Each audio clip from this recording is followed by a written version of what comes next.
আজকে অনুষ্ঠানে উপস্থিত আমার সামনে উপবিষ্ট আমার প্রিয় ছাত্রছাত্রীবৃন্দ এবং শিক্ষার্থী উপস্থিত বিদায়ী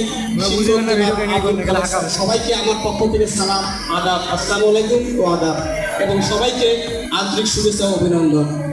আমি আমার বক্তব্য শুরুতে সম্মানিত সঞ্চালক একটু সময় চেয়ে নেব, কারণ আমার এখানে দুইটা পদ দেখানো হয়েছে, একটা ছাত্র একটা শিক্ষক।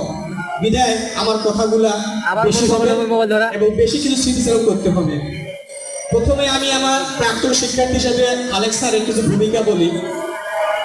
আমরা যখন এই স্কুলে যখন জুনিয়র সেকশন ছিল, আমরা ষোলোরা স্কুল থেকে এদিকে যাচ্ছিলাম, এই রোড দিয়ে যাই, জাম গাছ ছিল, স্কুল ছুটির সময় উনি দাঁড়া থেকে ধরছিল। আমার দাদা তখন আমাকে নিজের হাতে আনি এখানে ভর্তি করে ক্লাস 9-এ।